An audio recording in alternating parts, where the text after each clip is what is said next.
What if I told you that a perfectly engineered metallic sphere buried in Colombia may be 12,000 years old, and scientists still cannot explain how it exists? That at this very moment, a glowing red object from outside our solar system is racing toward the sun, breaking every rule we thought comets obeyed? And what if I told you these two impossible mysteries are not separate, but may actually be speaking to each other right now? You'll hear how myths of ancient floods and fire from the heavens may not be stories at all, but memories of earlier cycles, earlier civilizations that faced this exact same test. You'll discover why governments guard this sphere with armed secrecy, why data about the interstellar visitor is being withheld, and why some scientists whisper that humanity itself may be part of an experiment older than history. By the end, you'll know the one truth that changes everything. The sky may not just be watching us, it may be answering us. Before we begin, don't forget to like, subscribe and hit the new hype button, but only if you genuinely enjoy calm science to relax with or fall asleep to. Right now, as you listen, something impossible rests in the Colombian highlands, something that bends history and mocks everything we think we know about human civilization. It is called the Buga sphere, a metallic orb discovered near the town of Buga, gleaming with a perfection no tool of the ancient world could have achieved. Smooth to the point of impossibility, round as though sculpted by mathematics itself, heavy enough to strain the arms of those who try to lift it, yet silent and watchful like an eye that has been closed for millennia. Locals who first approached the object whispered of its unnatural balance.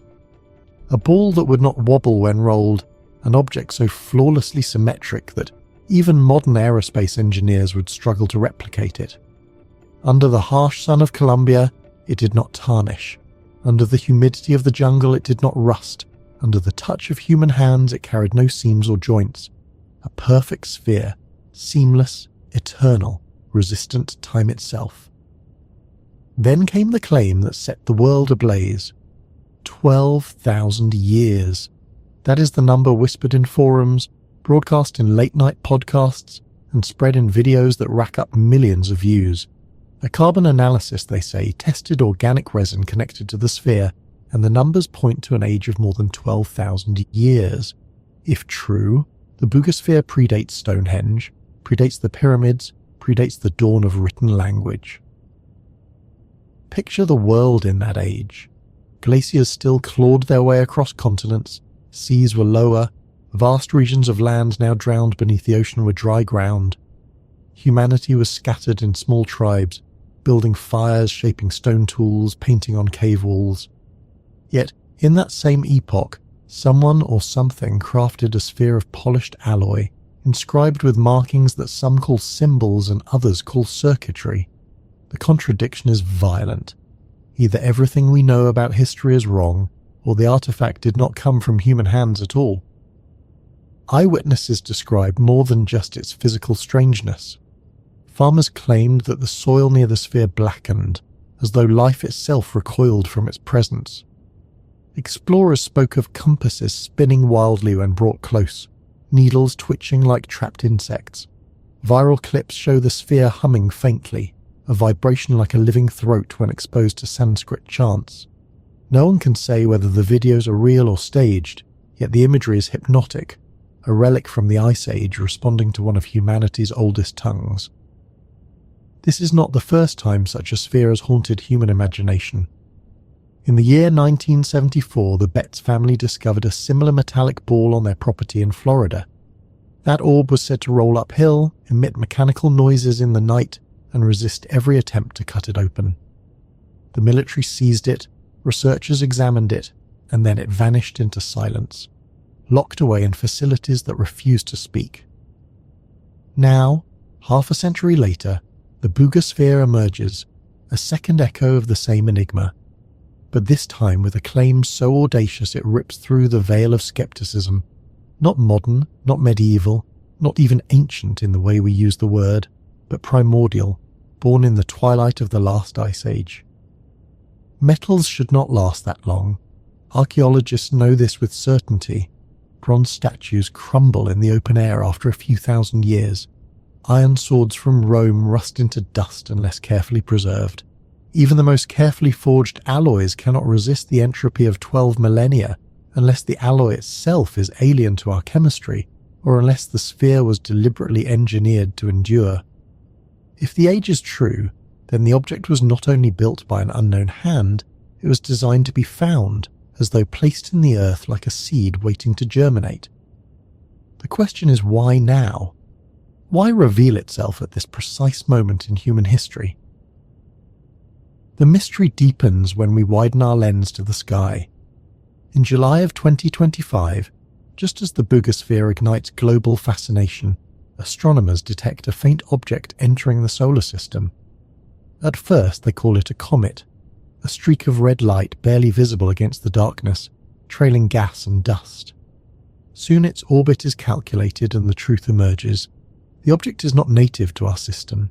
Its path is hyperbolic, a curve that no planet or sun could hold. It comes from the interstellar dark, from beyond the walls of our celestial neighborhood. It is named 3I Atlas, the third interstellar visitor ever confirmed by science, after the famous Oumuamua in 2017 and Borisov in 2019. This one, however, carries mysteries of its own. Its spectrum glows red, its gases are dominated by carbon dioxide in proportions unlike most comets, and its dust scatters light in ways our models cannot explain. Some astronomers quietly suggest it could be older than the Sun, older than the Earth, perhaps older than life itself. A traveller born when the galaxy was still young, wandering for billions of years before intersecting our world. Coincidence, say the rational voices. A meaningless overlap of events, a relic on Earth and a comet in space. Two stories that do not touch. Yet the human mind is wired to weave patterns, and here the pattern is too tempting to resist. At the very moment we uncover a sphere that may be 12,000 years old, an interstellar traveller enters our sky. Two impossibilities, two mysteries, arriving in the same breath of history. The conspiracy blooms from there. What if the boogosphere is not simply a relic but a beacon?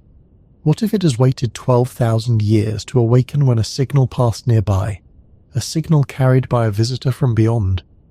What if 3I Atlas is not a comet at all, but the messenger that sphere was built to answer? And if that is true, then we must ask a darker question. What happens when the two connect?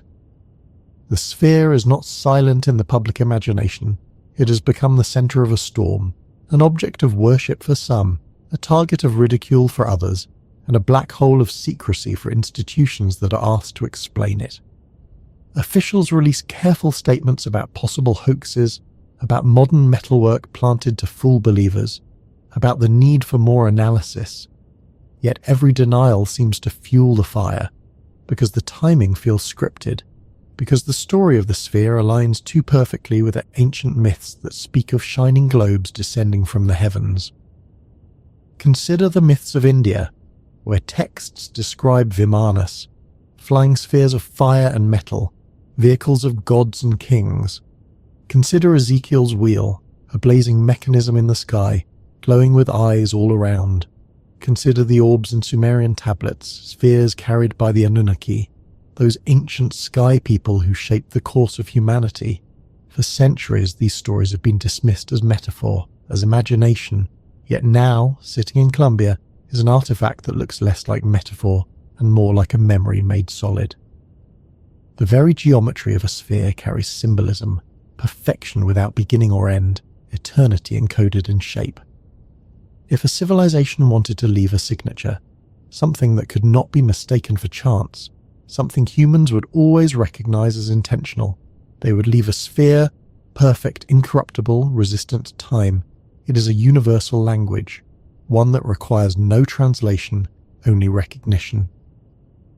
At night, when the skies are clear, people in Columbia lift their eyes and see a faint red traveller crossing the heavens. 3I Atlas drifts silently past the orbit of Jupiter, its tail shimmering faintly in reflected sunlight. Telescopes track it. Scientists publish data about its composition, its unusual carbon dioxide to water ratio, its polarized scattering of light. They call it a comet, but with caveats, with language that admits strangeness. The more it is studied, the less it behaves like the comets we know, as though it carries a fingerprint from another corner of the galaxy. In the same nights, others gather near the Boogosphere, whispering that its hum is growing louder, that animals refuse to graze near it, that phones and radios crackle when held close. None of this is proven, yet the stories spread and the effect is undeniable. The object feels alive, and when paired with the interstellar visitor, a picture forms in the collective imagination, a picture that terrifies and enthralls. The sphere is a receiver, Atlas is the transmission, and humanity is the audience. History has warned us about such moments. Catastrophic floods, sudden extinctions, the collapse of civilizations that once flourished in the shadows of the Ice Age, all leave gaps that archaeology has never fully filled. What if those collapses were not natural? What if they were checkpoints in an experiment, resets designed to measure what humanity could withstand? If the sphere was placed 12,000 years ago, it may have been a marker for a cycle we do not yet understand, a cycle that might now be repeating. Imagine the implications: an artifact waiting beneath our feet for millennia, a wanderer from another star appearing in our skies, the two aligned in time, the two poised to speak across space. The possibility alone bends the spine of history, transforming our species from isolated accident into participant in a cosmic dialogue. Yet if it is a dialogue, what is the subject? What is the message? What is the intention? At this point, the story turns darker, because communication implies awareness, and awareness implies intent.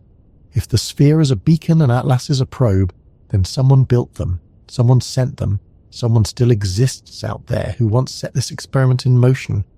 The question is not whether they exist, but whether they remember us, and what they expect from us after 12,000 years of silence.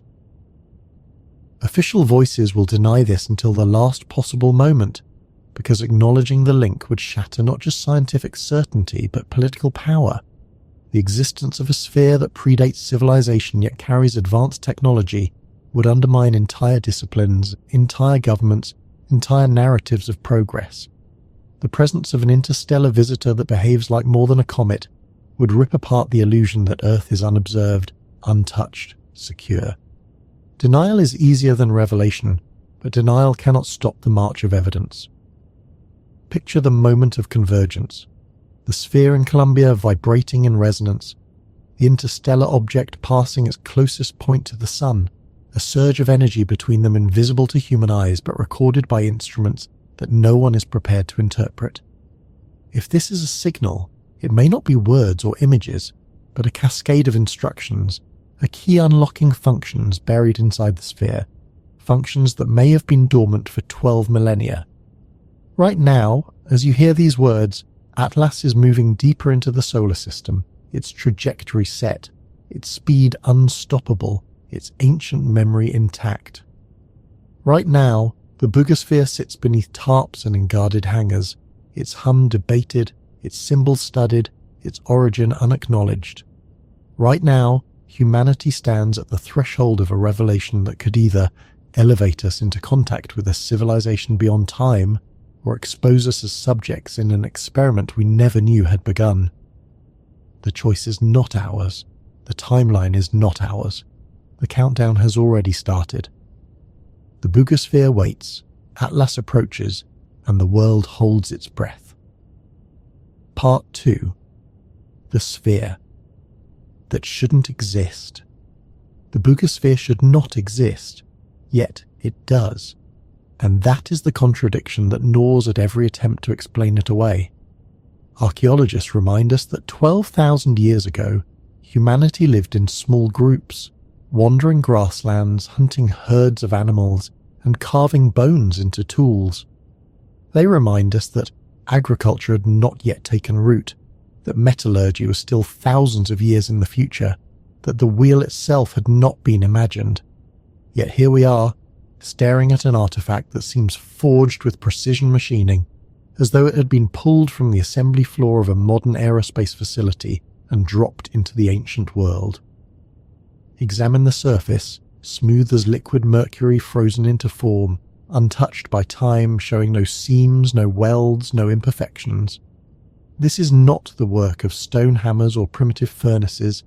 This is engineering at a level far beyond even the Bronze Age, let alone the Stone Age.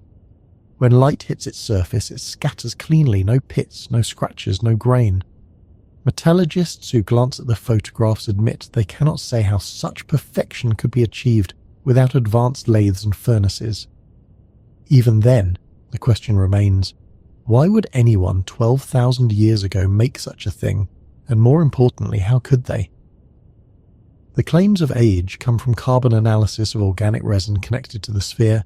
Reports say the numbers fall at 12,500 years. Critics argue that resin can contaminate, that resin can be added later, that the date might not reflect the construction of the metal itself. Yet the very fact that the tests exist, the very fact that numbers have been released at all, is enough to ignite imagination. Science cannot simply laugh this away, because the evidence is physical, present, tangible. The sphere exists, it can be touched, it can be measured, and it is unlike anything else in our known archaeological record. Consider for a moment what 12,000 years means in human history. The Ice Age still gripped the northern hemisphere. Mammoths and giant sloths still roamed. The first signs of farming were just beginning in the Fertile Crescent. Civilizations as we understand them were millennia away. Yet in that same era, someone may have shaped and polished a sphere of alloy to an exactness that, even today, we struggle to replicate. The contradiction is not small, it is catastrophic. It tears a hole in our understanding of human progress.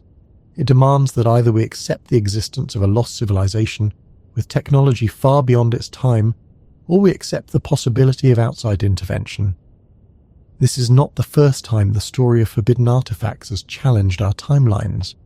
Ancient maps like the Piri Reis chart show coastlines that should not have been known before the age of exploration. The Antikythera mechanism, recovered from a Greek shipwreck, revealed gears so precise that historians were forced to admit the ancients understood mechanical computing. Ooparts, or out-of-place artifacts, scatter the archaeological record, from hammerheads locked in ancient stone to crystal skulls carved with impossible precision. Each one is dismissed, explained away, or locked in the vaults of museums, but together they form a pattern that suggests our history may not be as linear, as simple as the textbooks declare. The Boogosphere, however, is more radical than any of these. A crystal skull can be attributed to skilled artisans. A bronze mechanism can be placed in the context of Greek genius. A seamless metallic orb dated to the dawn of the Holocene cannot be so easily explained. To admit its authenticity would mean rewriting everything, from the story of the first farmers to the birth of metalworking itself. And here is where the theories bloom. Some claim the sphere is the last surviving artifact of a forgotten civilization erased by the floods that ended the Ice Age. They point to ruins at Göbekli Tepe in Turkey, a 12,000-year-old temple complex that should not exist yet does. They argue that humans once reached higher than we believed, and that cataclysms destroyed their knowledge, leaving only fragments behind. The Boogosphere would then be a relic, a survivor, a whisper from a time erased by fire and flood. Others are not so generous with human ability. They argue instead that the sphere is not of this world, that it was placed deliberately, not by hands of Stone Age hunters, but by visitors who arrived in ships of light. Ancient astronaut theorists call it a probe, a beacon, a device designed to endure until the age of machines returned, when we would finally be able to recognize it for what it is. If that is the case, then the discovery of the Boogosphere is not chance, it is timing, a countdown that has reached zero. Whatever the truth, the implications are enormous. If it is human, then our ancestors were capable of technology that surpasses what we thought possible, and their story has been buried. If it is alien, then Earth has been visited, monitored, perhaps even seeded, and we're only now uncovering the evidence. Either way, the sphere is not simply an object. It is a doorway, a question too large to ignore. And the deeper question lingers like a shadow. If the sphere has waited 12,000 years to be found, what else might be buried, waiting, silent beneath our feet? To grasp the weight of this enigma, consider metallurgy itself. Copper smelting appears in the archaeological record around 8,000 years ago. Bronze working emerges a little later. Iron becomes widespread only in the last 3,000 years. Yet the boogosphere shows no signs of primitive casting or hammering. If its composition is, as some preliminary reports suggest, an alloy of unusual purity with trace elements that do not match local geology, then we are dealing with metallurgy so advanced it bypasses entire ages of technological struggle. It is as though someone skipped straight from stone tools to aerospace alloys, leaving no trail in between. Skeptics argue that the sphere is a hoax, that it is modern, that someone planted it for attention.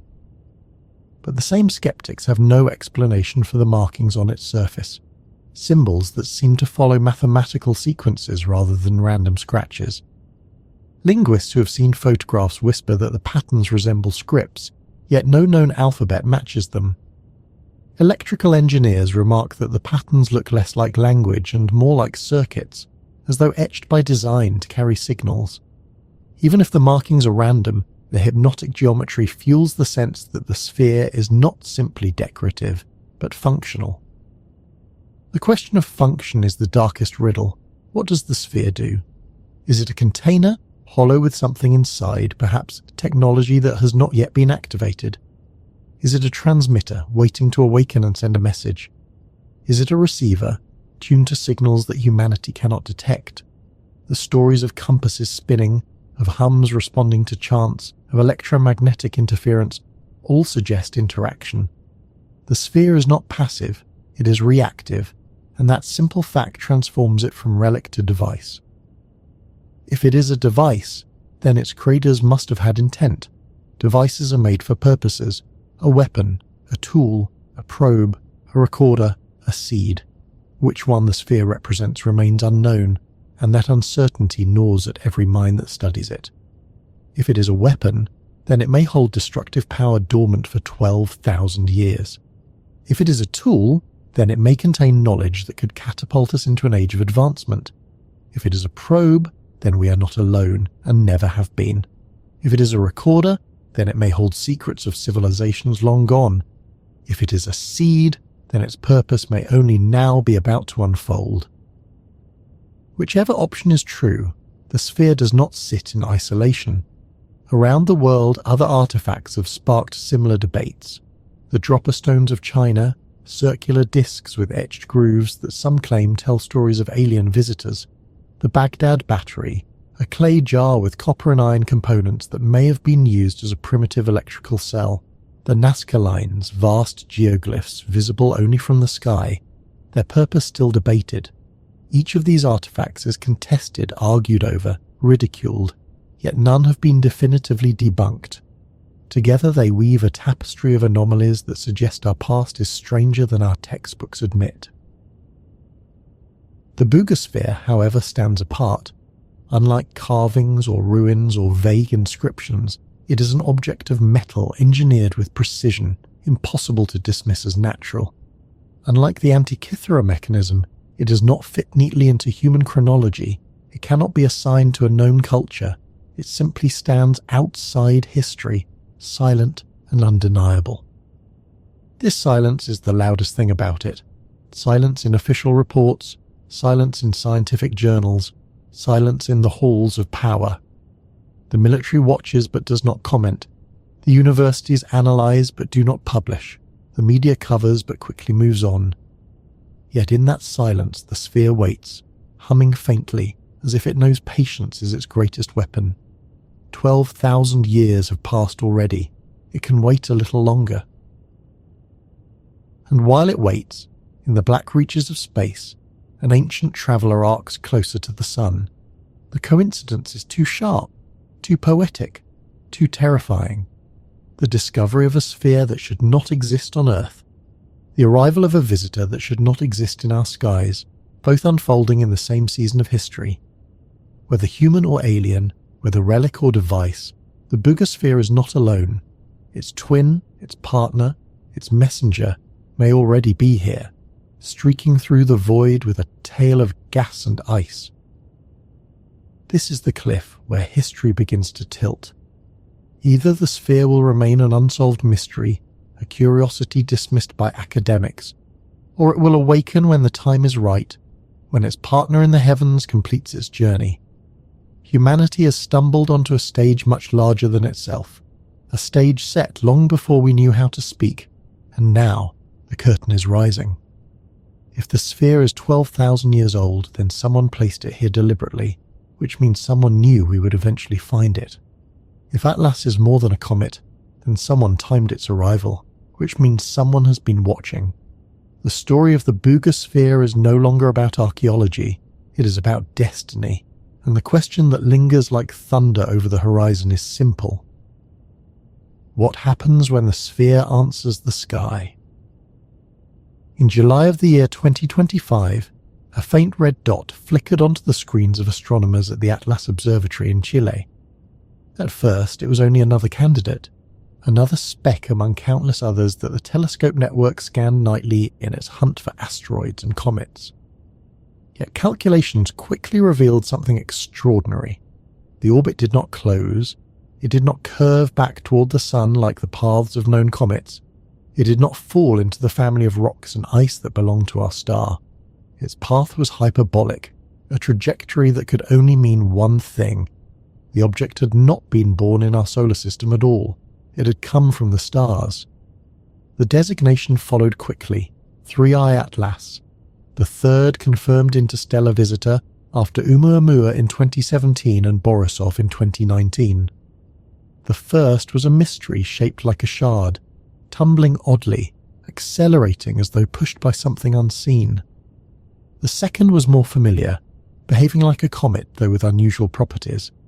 The third, Atlas, arrived with a glow of red and a tail of gas that puzzled scientists. For only the third time in history, humanity could say with certainty that we were watching material from another solar system sweep past our own. Atlas is not large by cosmic standards, perhaps a kilometre across, perhaps less, but its age is staggering.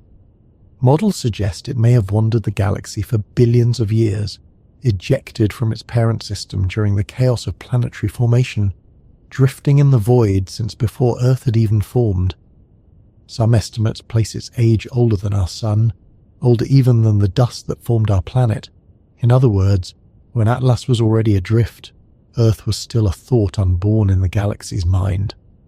Observations from the James Webb Space Telescope revealed a composition dominated by carbon dioxide, with traces of water, carbon monoxide, and other volatiles. The ratio of carbon dioxide to water was unusual, far higher than in most comets we have studied. Its coma, the glowing envelope of gas surrounding it, shimmered in infrared, showing properties that did not fit cleanly with our models.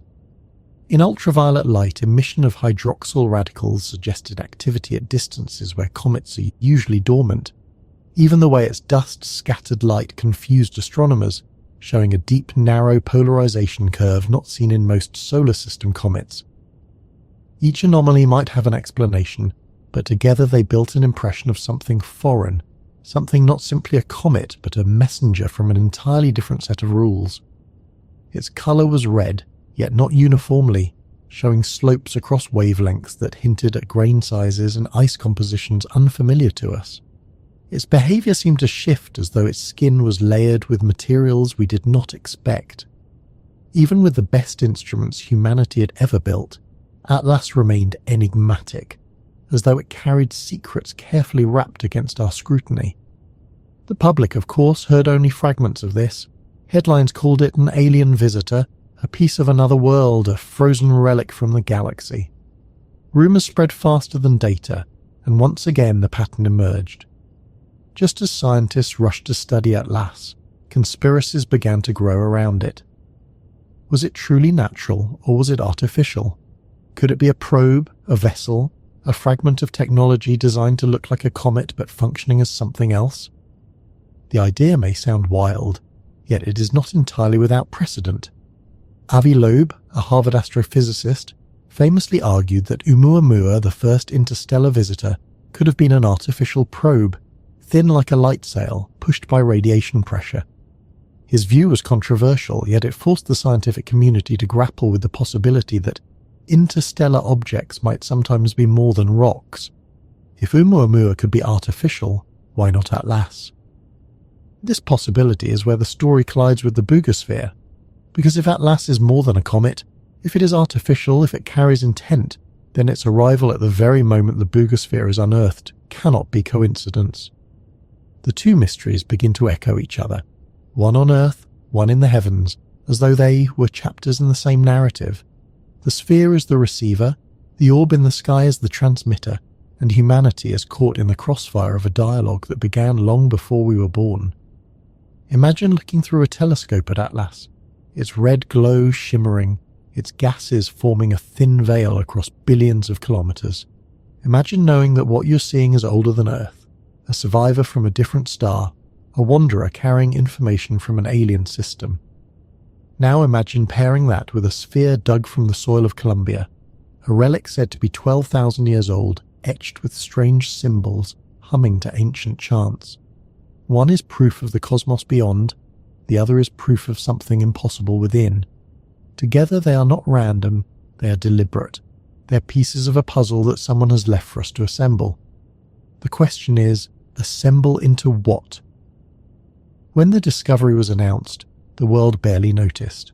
News outlets gave it a passing mention, another comet, another icy body, another curiosity for scientists. Yet behind the scenes, astronomers were wide awake, because 3I Atlas was not just another comet, it was something altogether stranger. Unlike Oumuamua, which passed quickly and silently, unlike Borisov, which was more easily classified as a comet, Atlas presented a hybrid identity. It behaved like a comet, yet not quite like one, a trickster wearing a mask. The James Webb Space Telescope trained its eyes on it, peeling away layers of light across the infrared spectrum. What it found was unsettling.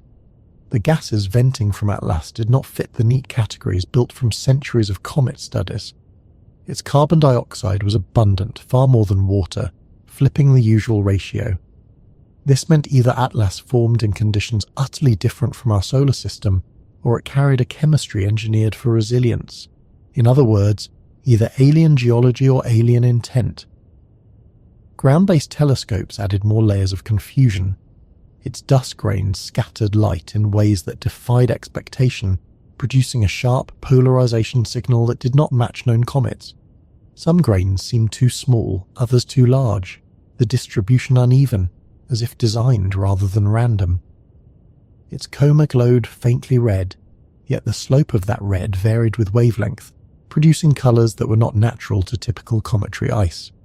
The more scientists studied it, the more it slipped away from them, refusing to fit any model, refusing to be pinned down. The whispers began quickly.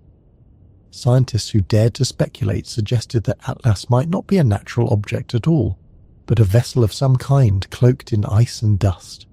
A probe disguised as a comet, a wanderer that could slip unnoticed into foreign systems, gathering information, transmitting data, continuing on. The idea echoed Loeb's theory of Oumuamua, the possibility that interstellar space might be filled with technological debris, fragments of civilizations we have never met. If this sounds like science fiction, remember that for decades humanity has already dreamed of doing the same. Proposals for Bracewell probes, autonomous machines launched into the galaxy to wait for intelligent civilizations, have circulated in scientific journals since the 1960s. These probes would not return to Earth. They would linger in foreign systems, observing, waiting, perhaps even intervening. If we can imagine such things, why not others older, wiser, and far more advanced? Now imagine the timeline. 12,000 years ago, according to reports, the boogosphere was placed in the soil of Columbia. At the same time, or perhaps long before, Atlas was already adrift, wandering the galaxy, waiting for its path to intersect ours.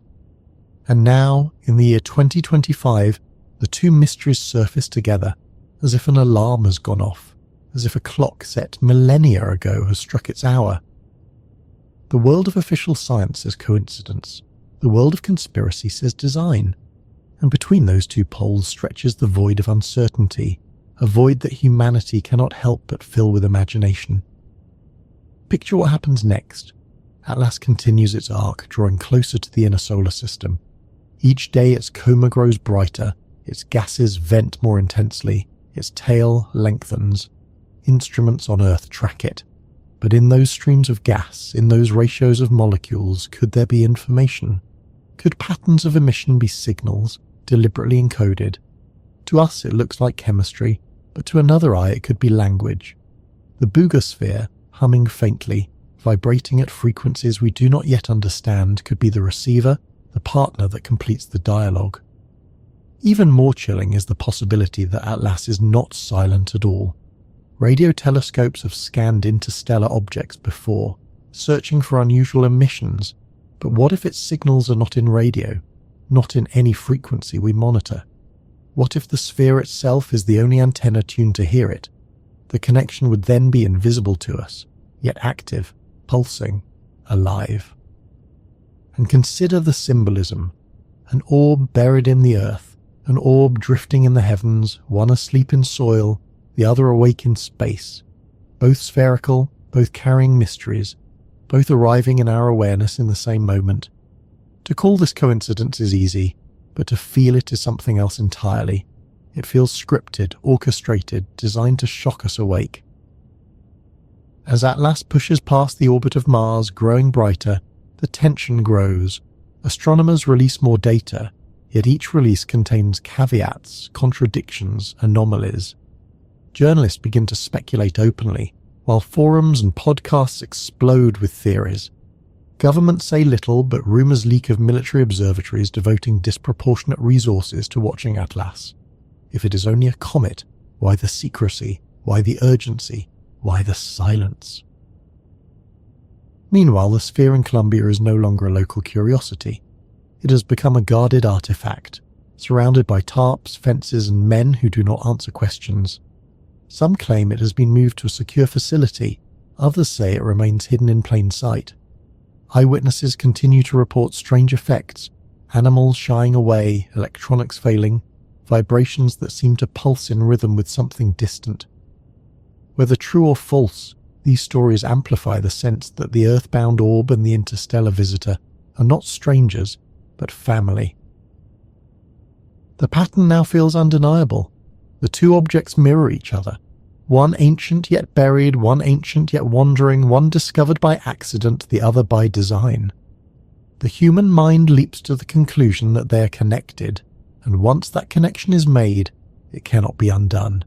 Every new detail about Atlas feeds speculation about the sphere, and every rumour about the sphere bleeds into interpretations of Atlas.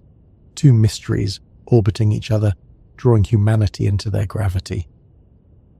As the weeks pass, the moment of closest approach approaches, a countdown written in orbital mechanics unstoppable, precise. Atlas will sweep past the sun, flare in brightness, and then drift away forever, unless something intervenes.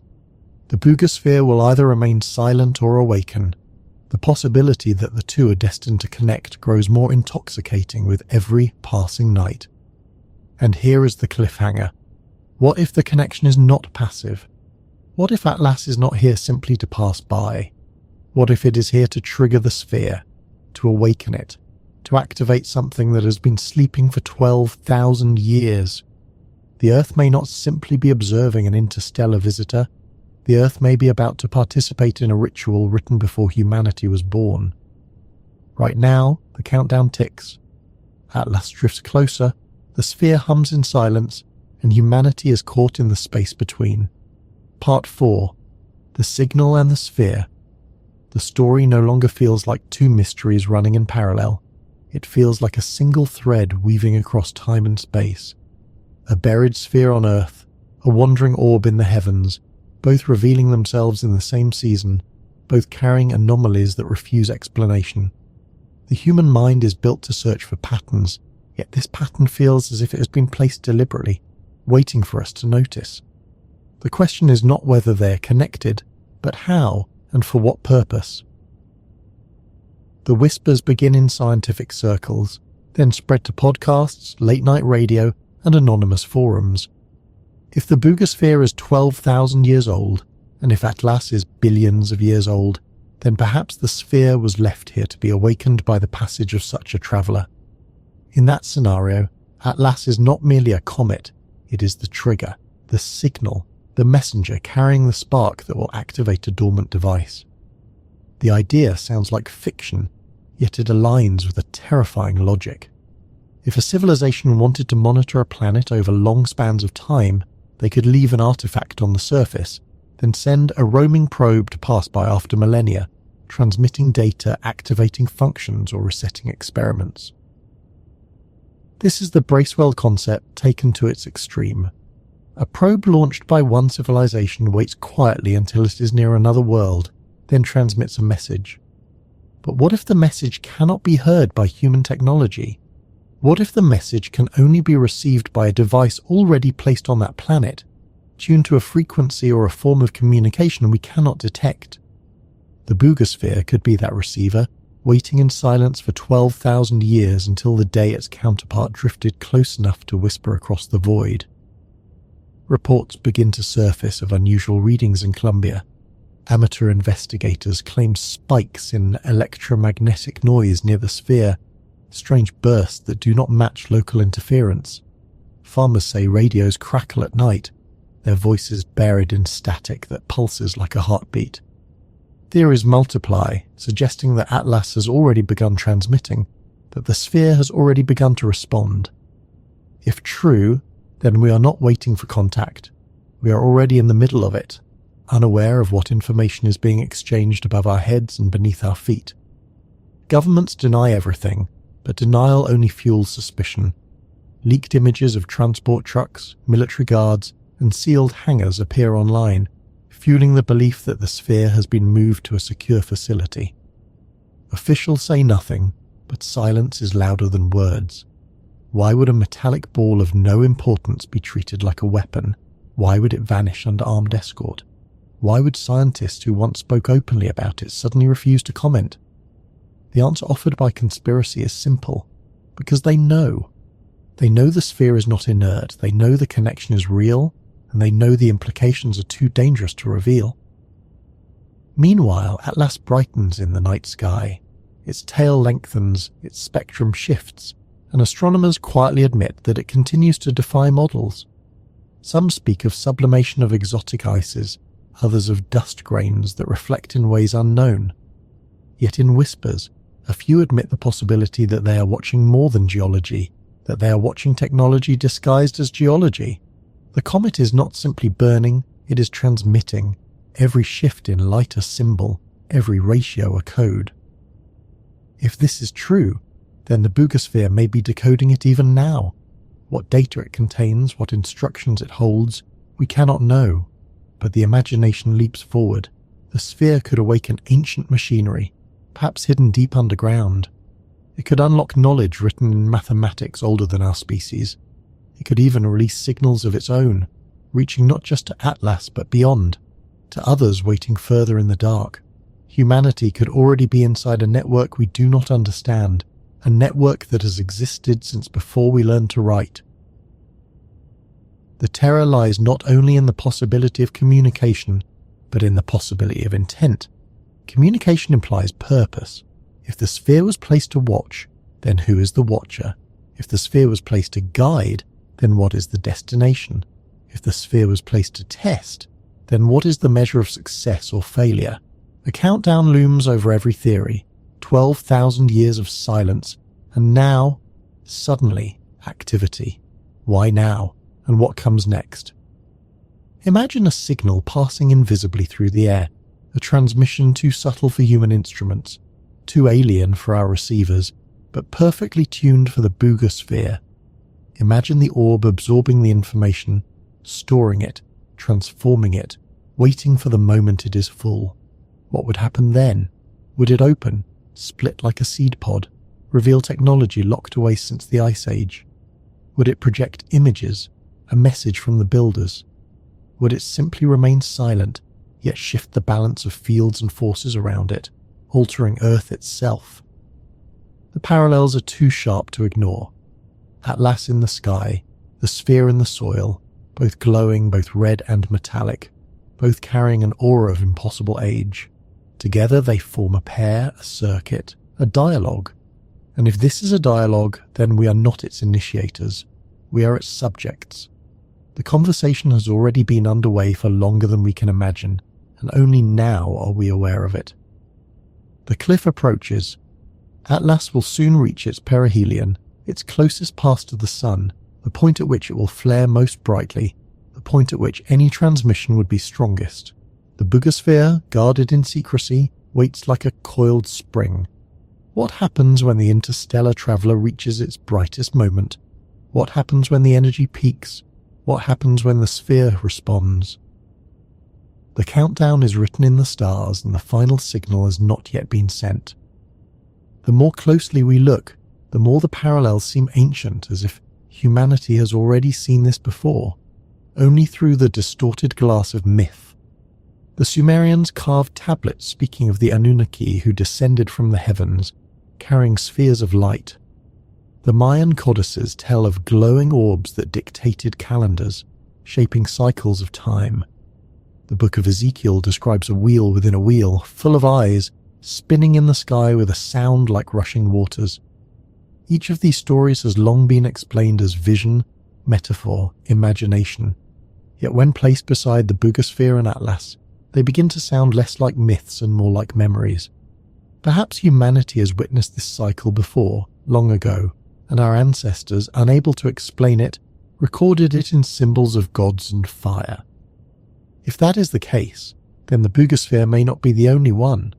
What if there are others, hidden in deserts, buried under ice, lying at the bottom of oceans? What if Earth itself has been seeded with such devices, each one a node in a planetary network designed to wake only when the sky delivers the right signal? The thought is chilling, for it means we may only have found the first, while countless others sleep beneath our feet waiting. Scientists bound by their models cannot say such things aloud, yet in private conversations some admit their discomfort. The ratios of gases venting from Atlas are too unusual, the polarization of its light too sharp, the persistence of its activity too strange. They can explain each anomaly with stretched theories, but taken together, the object resists natural classification.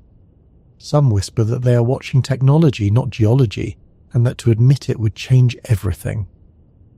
Governments, meanwhile, maintain silence. The artifact in Columbia is guarded, sealed away, no official information released, yet satellites overhead show unusual movements, convoys under cover of night, airlifts that carry containers away from the jungle. The cover story is thin, the truth obvious. Someone is preparing, someone is testing, someone is waiting for the moment of alignment. And the public, left with fragments and rumours, begins to weave its own story. Online communities claim that frequencies in shortwave bands have been fluctuating in patterns that resemble coded messages. Amateur radio operators report bursts of static at the same time as Atlas brightens in the sky. Some say these bursts align with spikes of electromagnetic interference in Columbia. None of this is proven, but the pattern once seen cannot be unseen. The signal is here, the receiver is here, the exchange is happening. What remains unknown is the meaning. Is the signal a greeting, a warning, an instruction, or a command? Is the sphere listening, or is it responding? If it responds, then to whom? To Atlas, or to something even farther beyond, watching from a distance we cannot imagine? The night of perihelion draws closer. Astronomers publish schedules, dates, charts of brightness. To them it is a scientific opportunity, a chance to study an interstellar object at its most active. To those who believe in the connection, it is something far more profound. It is the moment the conversation will peak, the moment the signal will be strongest, the moment the sphere may finally awaken. And then comes the thought no one wants to speak. What if awakening is not benign? What if the sphere was placed not to enlighten us, but to control us, to judge us, to reset us? What if the last 12,000 years have been a test, and the signal is the moment the exam is graded? Civilizations before us may have failed, washed away in floods and fire, their ruins buried. We may be next, unless we prove ourselves ready. Right now the earth turns beneath the stars. Right now Atlas glows faintly in the void. Right now the sphere sits in silence, guarded yet restless. The connection may already be alive, invisible to our instruments, inaudible to our ears, yet blazing with clarity to machines not of our design. When the signal peaks, something will change. Whether we are ready or not, whether we understand or not, the conversation will continue and the sphere will answer. Part 5. Echoes of an older world. If the boogosphere is real, if its age is true, then it does not belong to our timeline. It belongs to another world, a world erased. That world was not one of smartphones and satellites, nor one of bronze and iron. It was a world balanced on the knife edge between the end of the Ice Age and the beginning of civilization. A world where glaciers still loomed on the horizon, where seas were lower and vast coastlines stretched where oceans now churn. It was a world where myths were born, myths that whisper of cataclysm and gods descending from the sky. 12,000 years ago was the Younger Dryas, a period of sudden and violent climate change. Something struck the Earth, perhaps fragments of a comet, perhaps forces we still do not understand, and the world froze again after beginning to thaw. Species perished, landscapes shattered, seas rose in floods that drowned coastlines. It was a cataclysm burned into memory, passed down as stories of fire from the heavens and waters that swallowed cities. Almost every ancient culture remembers it. The Sumerians spoke of Zusudra, surviving a flood sent by the gods. The Hebrews told of Noah, the Mesopotamians of Utnapishtim, the mire of waters that reset the world. If the boogosphere was placed in that epoch, then perhaps it was meant to survive that cataclysm, a seed waiting in the soil while ice and fire swept the earth. When humanity emerged again, weaker, scattered, stripped of whatever knowledge it once held, the sphere remained, silent and patient. That is why it gleams today, untouched, because it was built to endure the resets that shatter civilizations. There are hints of that lost world still visible. In Turkey, Göbekli Tepe rises from the dust, a temple complex 12,000 years old, built with stone pillars carved in ways no hunter-gatherers should have known. It appears suddenly with no clear precursors, as if knowledge arrived from nowhere. Scholars debate endlessly, but the simplest answer is that it is a remnant of something older, a flicker of memory from a vanished people. Plato spoke of Atlantis, a civilization destroyed in a single day and night of disaster, swallowed by the sea. Dismissed as legend, yet new evidence of massive floods and submerged ruins suggests the story may hold a core of truth. The echoes ripple across every culture. The Vedas of India describe Vimanas, flying craft shaped like spheres and wheels, weapons that glowed like suns. The Dogon tribe of Africa speak of knowledge given to them by beings from the star Sirius. The Egyptians told of Zep Tepi, the first time, when gods ruled before humans. Even the Bible describes the sons of God who descended to earth, taking wives among mortals, producing giants. These are not isolated myths. They are a chorus of memories, distorted but insistent, all pointing to encounters with something not entirely human. If we read these myths as history rather than fantasy, then the pattern becomes clear. Visitors came, they left knowledge, they left devastation, and they left artifacts. The boogosphere may be one of those artifacts, buried as a marker of the last encounter, and Atlas, wandering through the sky, may be the herald of the next. The myths of gods descending in fire could have been descriptions of interstellar objects flaring in the atmosphere, of probes communicating with their receivers. Our ancestors did not have the language of science, so they clothed these events in the language of divinity. What we call a probe, they called a god. What we call a transmission, they called a command. Consider the possibility that humanity has already faced this cycle more than once.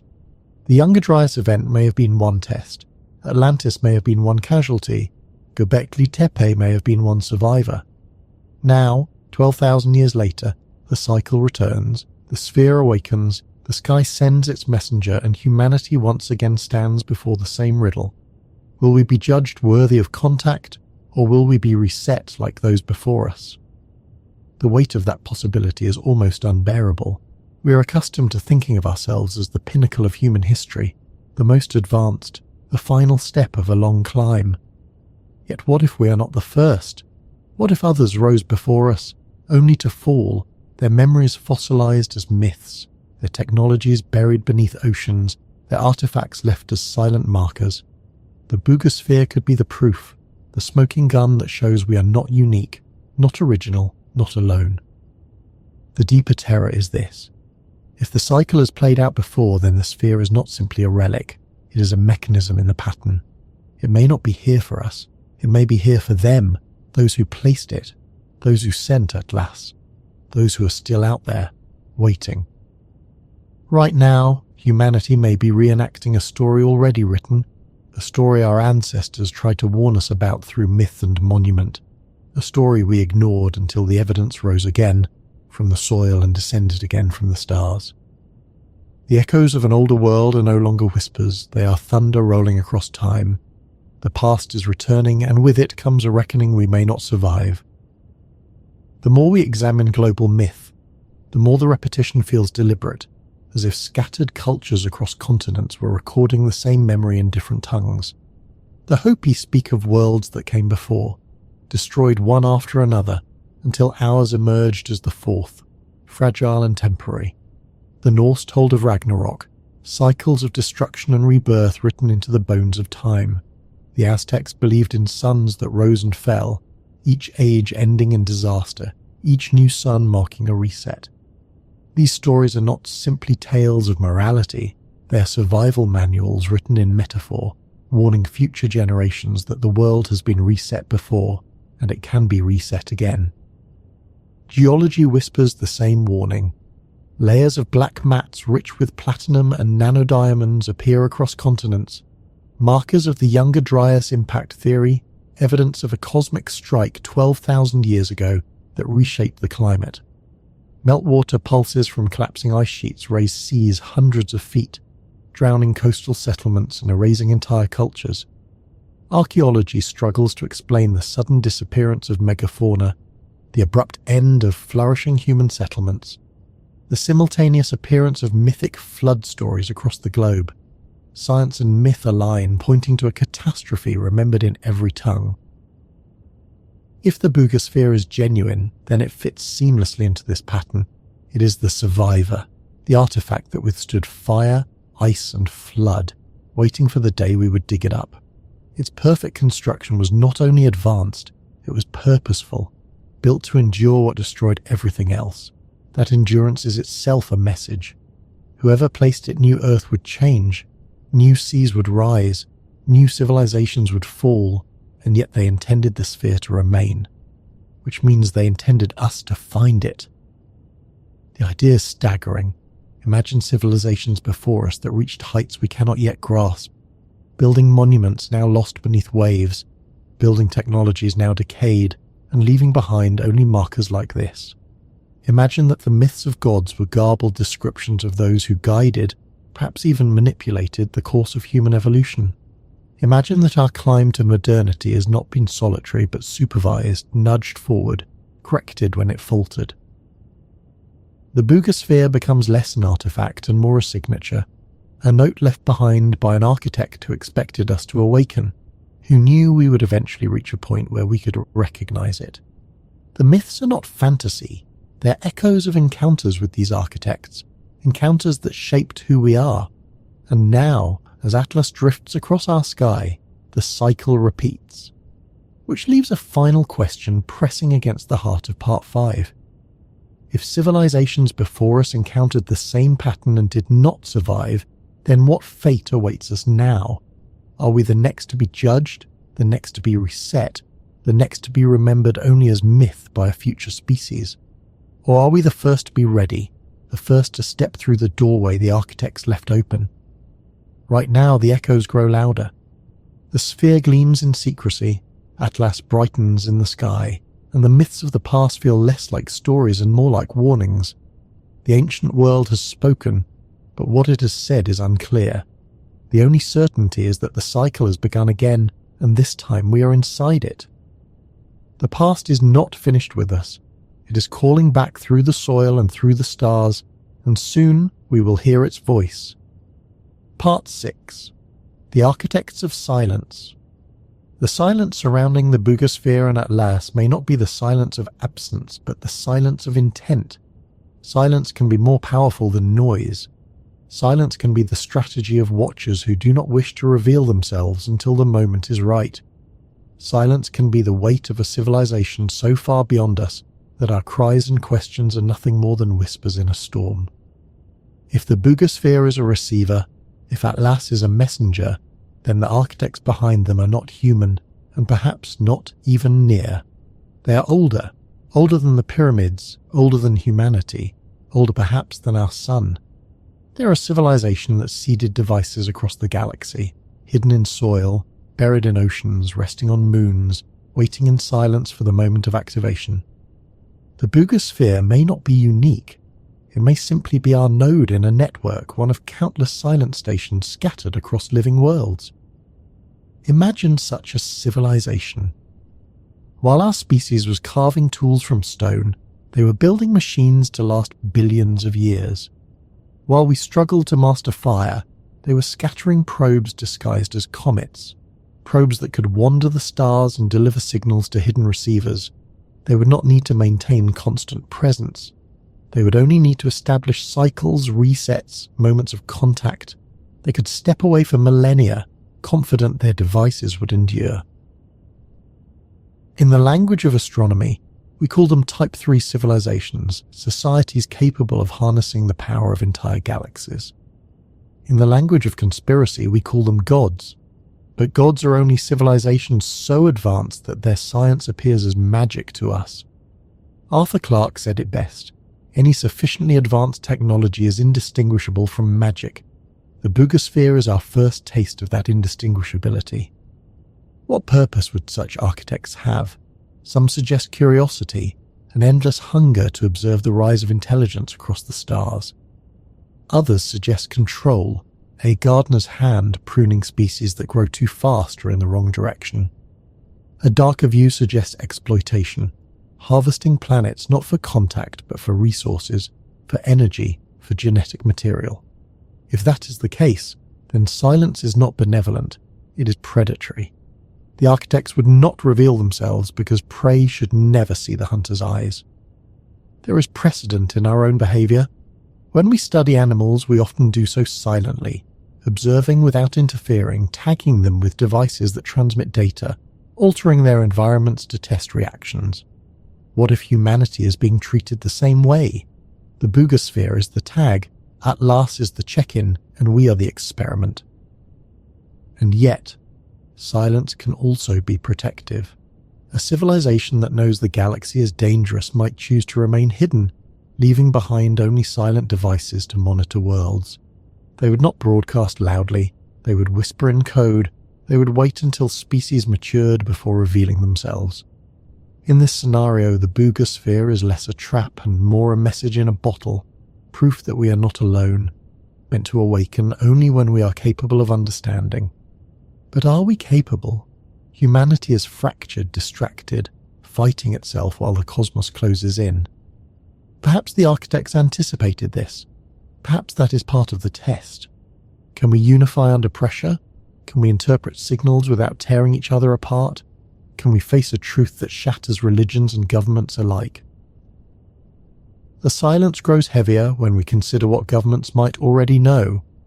Whispers suggest that military intelligence agencies have studied objects like the Boogosphere before, that crash retrieval programs have recovered technology far beyond human design.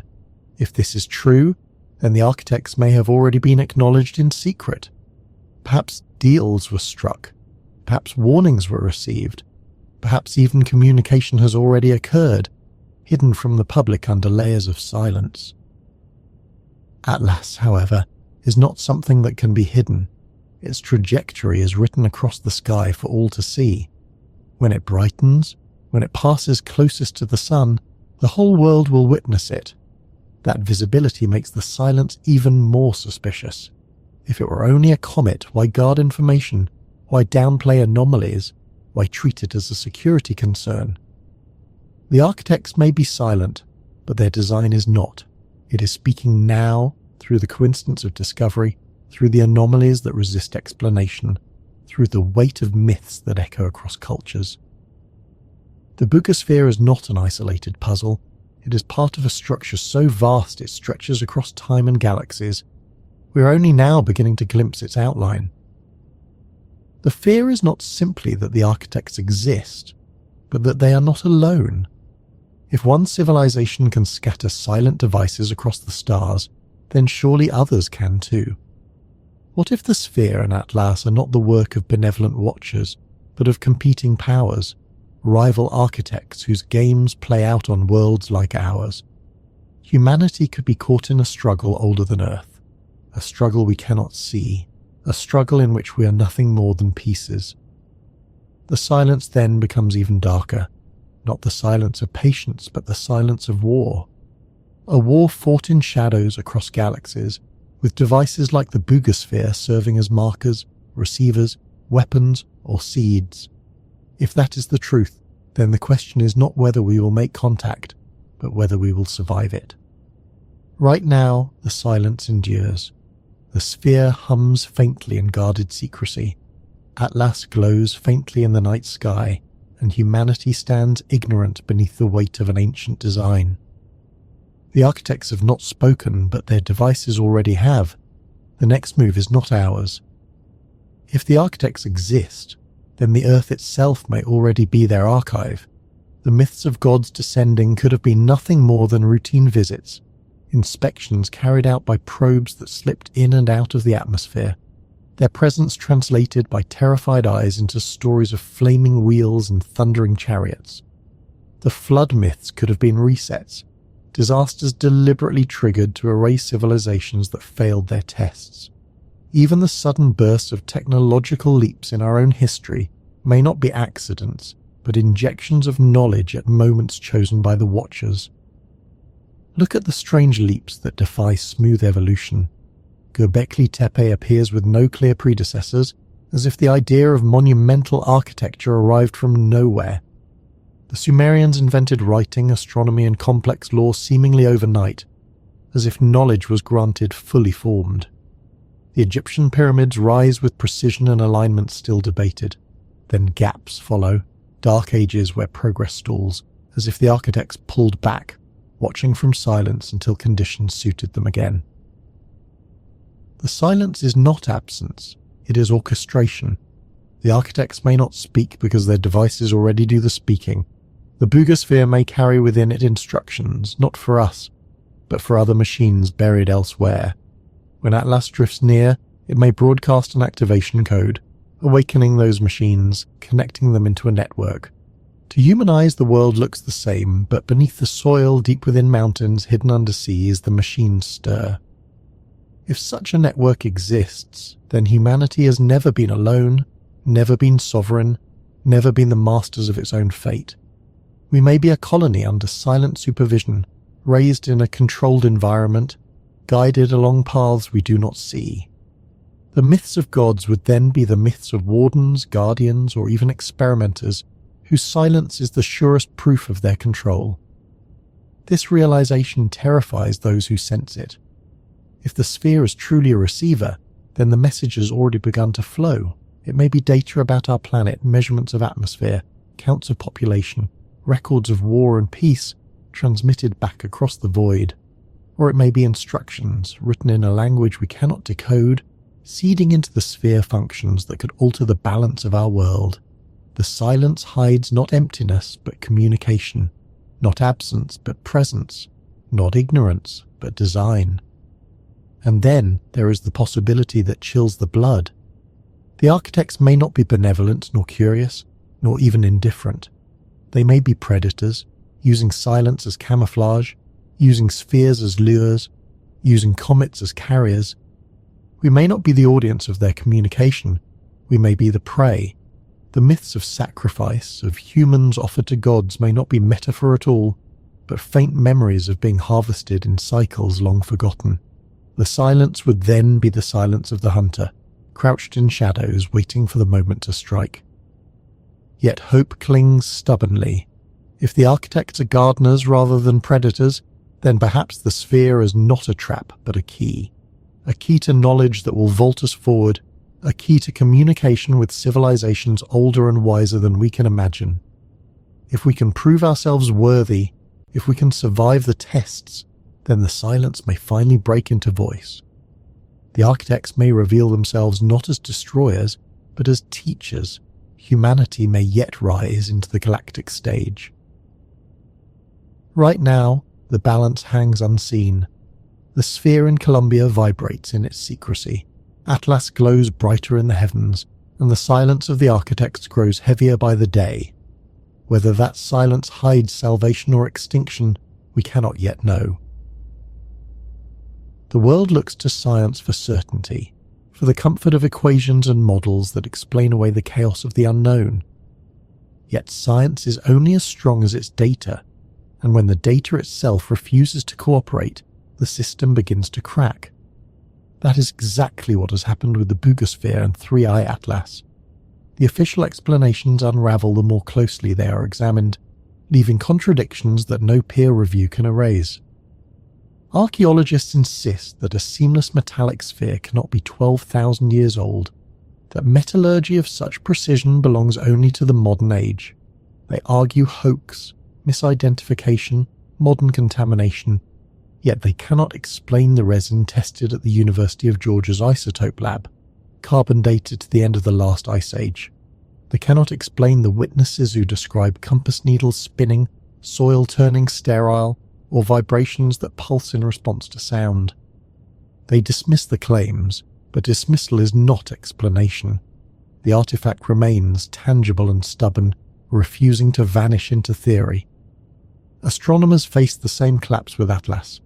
They classify it as a comet, yet it does not behave like one. Its coma erupts with carbon dioxide at distances where water should dominate. Its polarization signature is sharper than any known in our system. Its colors do not match familiar patterns of ice and dust. Each anomaly can be stretched into an explanation. Exotic ices, unusual grain distributions, rare conditions. But when combined, they strain credibility. The object resists the boxes science tries to place it in. When science fails, the void does not remain empty, it fills with speculation. Theories of ancient aliens surge into the mainstream. Podcasts and forums echo with claims that the sphere and Atlas are deliberately connected. Governments, instead of dispelling the rumors with transparent data, seal their lips tighter, fueling suspicion. Why surround a harmless ball of metal with armed guards? Why restrict access to an object that should be easy to debunk? Why devote military observatories to monitoring a comet that should pose no threat? The contradictions deepen. Leaked documents hint at classified meetings linking the artifact and the interstellar visitor. Anonymous insiders whisper of energy signatures not yet disclosed to the public. When pressed, officials retreat into silence, claiming ignorance or national security. The very refusal to engage becomes evidence of concealment. The public begins to fracture. One camp clings to scientific orthodoxy, insisting all anomalies have natural explanations, that the sphere is a modern hoax, that Atlas is an unusual but natural comet. The other camp sees conspiracy in every silence, confirmation in every denial, evidence in every rumor. The divide grows sharper, fueled by the knowledge that both camps cannot be right and that the truth, whichever way it falls, will change everything. Science thrives on repeatability, on the ability to measure, test, and verify. But the Boogosphere is locked away, untouchable, hidden from independent investigation. Atlas drifts across the sky, yet access to high-resolution data is limited to a handful of elite observatories. In both cases, the information bottleneck means science cannot function properly. Without open access, the void expands and the breakdown accelerates. And in that breakdown, darker theories emerge. Some whisper that the Boogosphere is not unique, that governments have found others in deserts, mountains, and ocean trenches. Some claim Atlas is not the first interstellar probe to pass, only the first they admitted publicly. Some even suggest that Oumuamua was intercepted, diverted, perhaps even captured, its secrets hidden away from the world. Each rumour adds fuel, each contradiction deepens the collapse. This is where science bends into something it was never meant to be. Instead of clarity, it becomes theatre, a stage where officials juggle narratives to maintain control. The truth of the artifact and the truth of the comet are too dangerous to reveal, yet too obvious to ignore. The more tightly the story is held, the more violently it leaks through cracks. Right now, the contradictions pile higher. An artifact that cannot be yet is. A comet that should behave one way yet does not. Governments that should clarify yet conceal. Science that should explain yet falters. The breakdown is no longer a possibility, it is the reality. The framework of certainty is failing, and in its ruin something older, stranger, and far more dangerous waits. The cracks in the wall of certainty begin as hairline fractures, almost invisible, yet once you see them you cannot unsee them. The boogosphere should have been dismissed within days.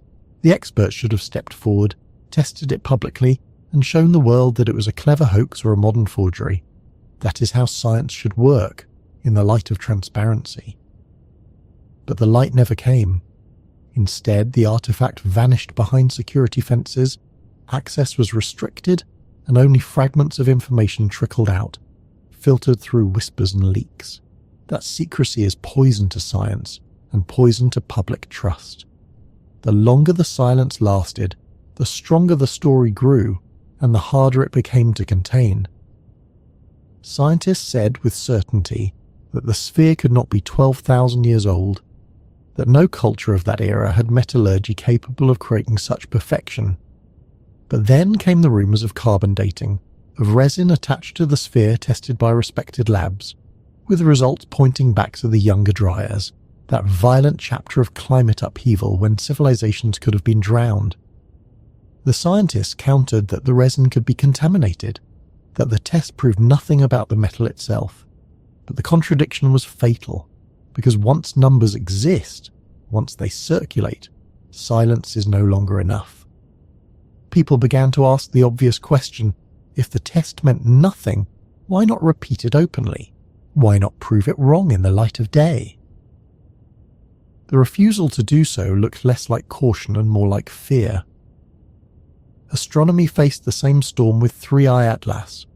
Observers first declared it a comet, but comets follow rules, and Atlas broke them. Its coma bloomed too far from the sun, driven not by water ice but by a dominance of carbon dioxide that seemed alien compared to the comets of our system. Its polarization signal was sharper, stranger, unlike the curves we know. Its colour slope shifted in ways that hinted at unfamiliar chemistry.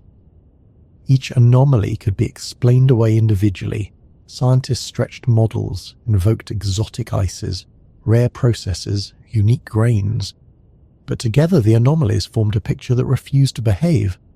The comet classification began to look like a costume, a disguise worn to preserve the comfort of natural categories. When science cannot explain, it usually admits ignorance, that humility is its strength. But here the humility was absent. Instead of admitting what they did not know, officials wrapped their silence in authority, presenting Atlas as ordinary, insisting the boogosphere was irrelevant, even as their own data contradicted them. That refusal to admit mystery became the spark that lit the fire of conspiracy. And conspiracy spreads faster than data. Within weeks, online forums erupted with theories that the boogosphere and Atlas were linked. Podcasts spoke of the sphere as a receiver and Atlas as its transmitter. Anonymous insiders claimed that unusual energy readings had already been recorded in Colombia. Grainy videos appeared showing guards moving containers under tarps, trucks rolling through jungle roads in the night, helicopters lifting crates. Each piece may have been fake, but they added to the weight of suspicion, and suspicion is more powerful than certainty. The breakdown extended beyond science into politics. Leaders were asked for statements, yet their words were vague, evasive, and hesitant. They spoke of routine monitoring, of scientific curiosity, of no reason for alarm. But their actions betrayed them. Military satellites were repositioned to watch Atlas. Flights of aircraft patrolled Colombian skies. Budgets for classified programs swelled without explanation.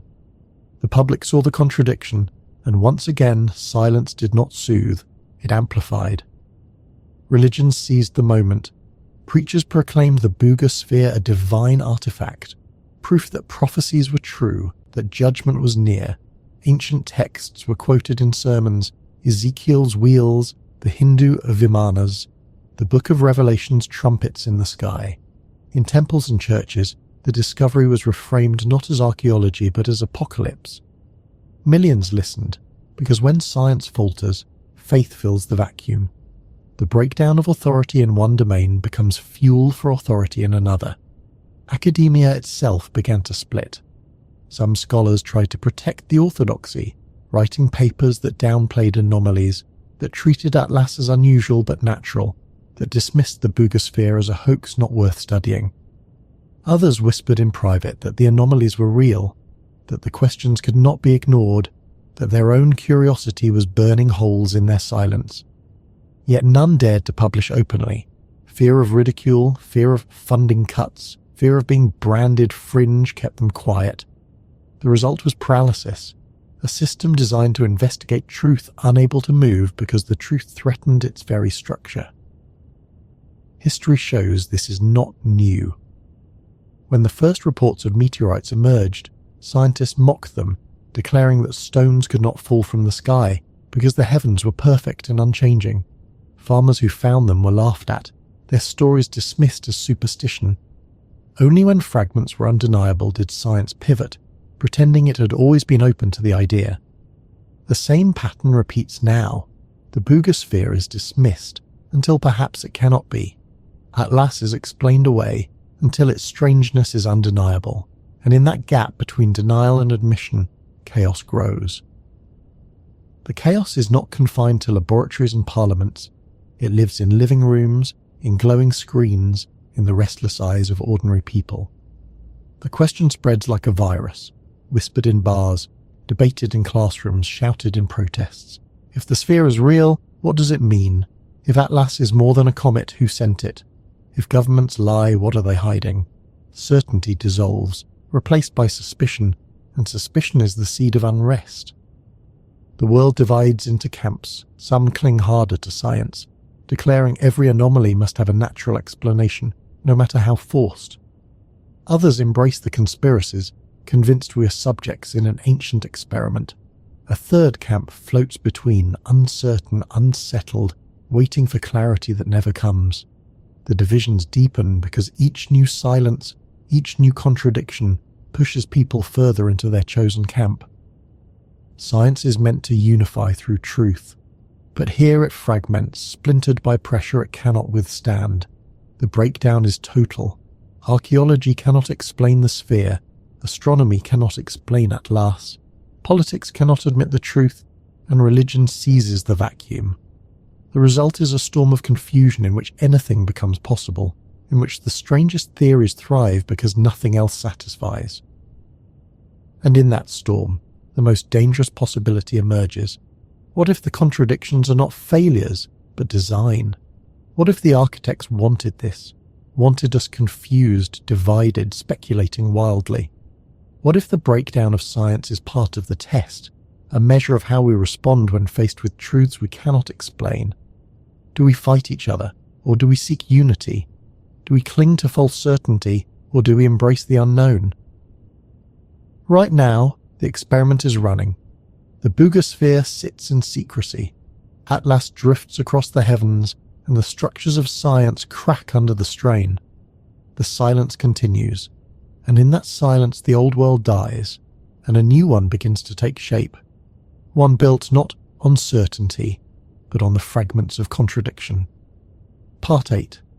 The Human Experiment. The idea that we are alone has always been comforting. It allows us to believe that our victories are ours alone, that our mistakes are ours to correct, that history is nothing more than the story of human will. But if the Boogosphere is what it appears to be, if Atlas is more than a comet, then that comfort vanishes. We are no longer the authors of our own story. We are subjects in a test, and the examiners have been watching since before the pyramids were built. Think about the timing. 12,000 years ago, the world was breaking apart. Floods drowned coastlines. Fire fell from the sky. Civilizations we can barely glimpse were wiped clean. At that moment, according to the reports, the sphere was placed, buried like a seed, waiting for its season to return. Who placed it, and why? The simplest answer is also the most unsettling. It was left to watch, to measure, to record the rise and fall of the species that would inherit the Earth. It was not left for us, it was left for them. Now imagine the role of Atlas, a wanderer older than our planet disguised as a comet drifting across the galaxy. When it passes near a seeded world, it transmits. The sphere receives, decodes, responds. The cycle repeats endlessly, system after system, civilization after civilization. We are not unique. We are one among countless experiments, one file among countless others stored in a cosmic archive. The thought is unbearable, but the evidence fits.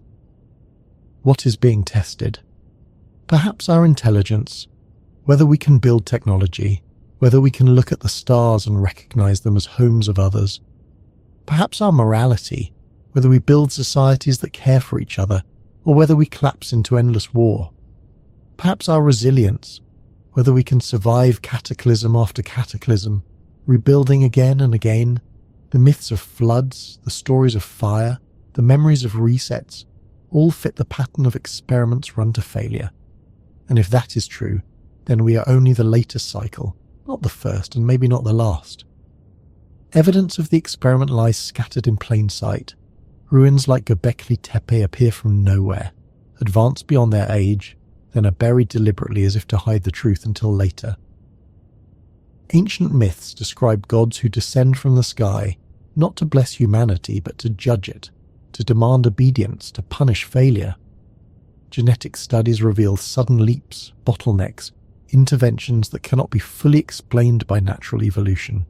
Each clue is a fragment of a larger design, a design we have refused to see until now.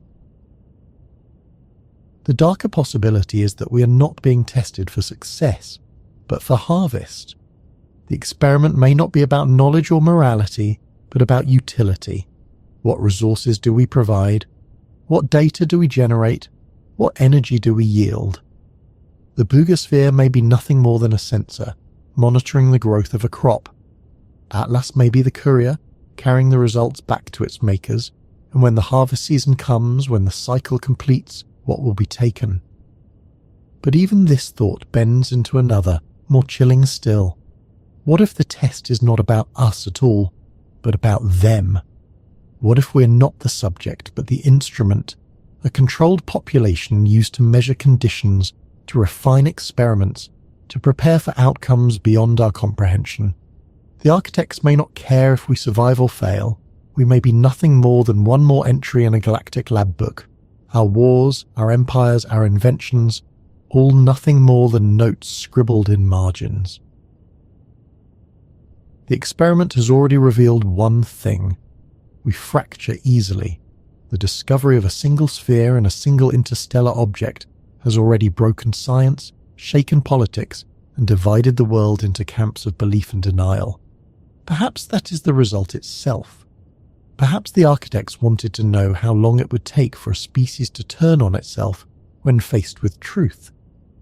If that is the test, then the experiment is already producing results, and the results are not good. Right now the test continues. The boogosphere waits, silent yet not silent, vibrating with a hum that may be meaningless or may be code. Atlas draws closer to its perihelion, its coma brightening, its gases spilling into space like a signal hidden in light. The two instruments are aligned, the experiment is running, and humanity is under observation. The examiners are silent, but their silence is the louder sound of all. What if the entire arc of human history has been the experiment? Not a single trial, but a sequence of escalating challenges. At first survival, could we endure the ice, the predators, the scarcity? Then cooperation. Could we form tribes, villages, cities without tearing each other apart? Then creation. Could we invent tools, art, language, agriculture, technology? Each step a data point, each collapse a correction. When civilizations felt a flood or fire, it may not have been failure of nature but a deliberate reset, a button pressed to clear the slate and try again. The experiment may not be limited to our species.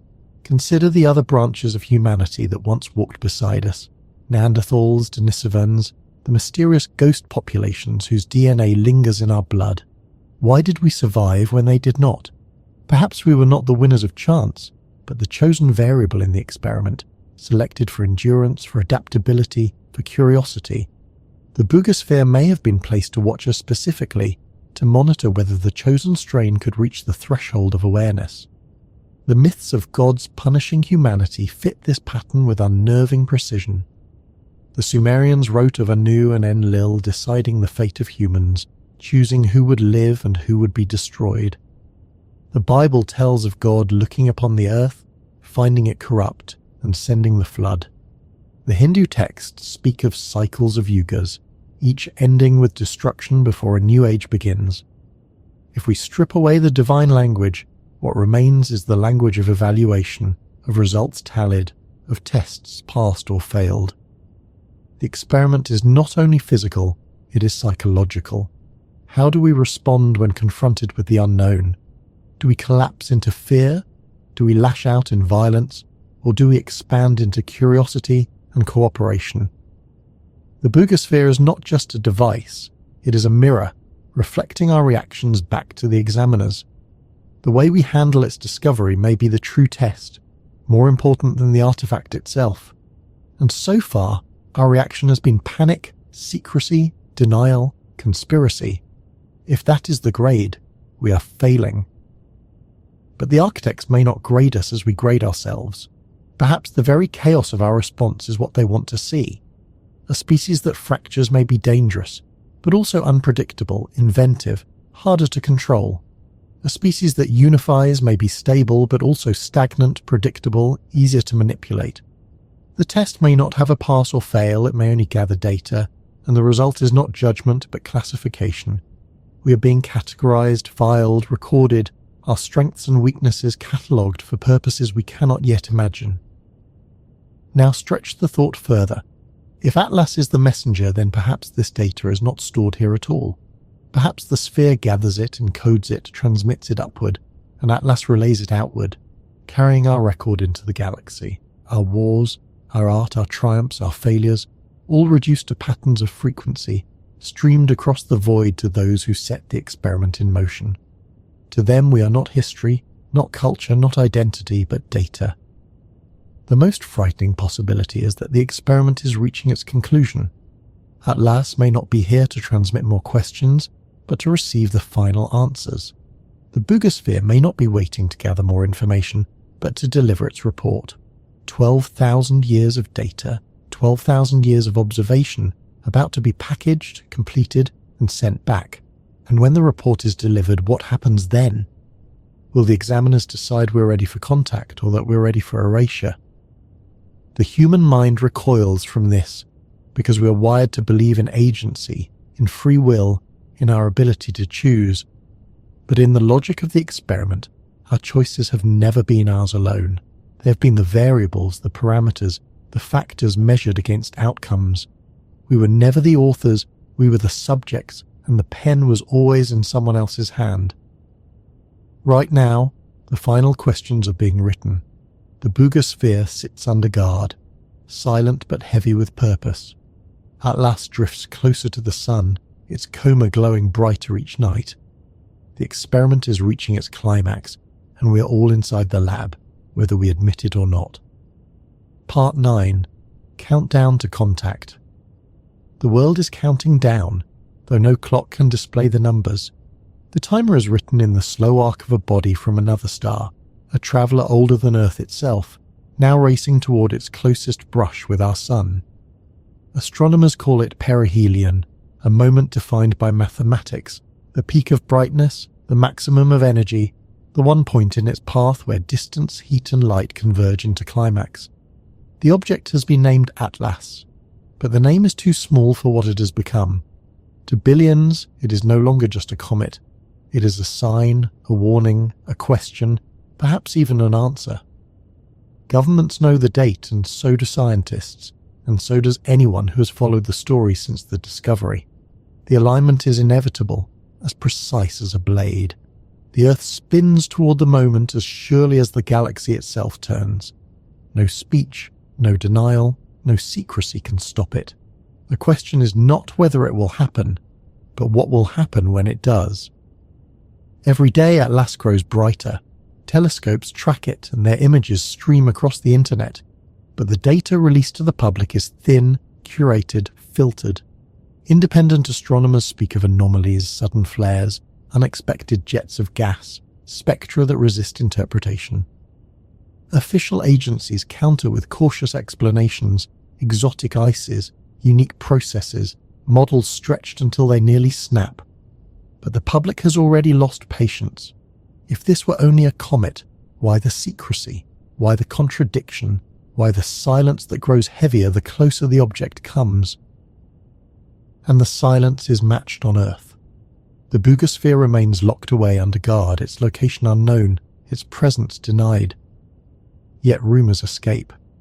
Workers whisper of vibrations that shake the ground at night, of instruments that register frequencies beyond hearing, of lights that flicker when no one touches the switches. Some claim that signals from Atlas and pulses from the sphere already mirror each other, as if the two are locked in dialogue across millions of kilometers. The thought spreads like wildfire. The experiment is no longer waiting for contact. The contact has already begun. Around the world, the pressure builds. Protesters march in streets demanding disclosure, waving signs that say we have a right to know.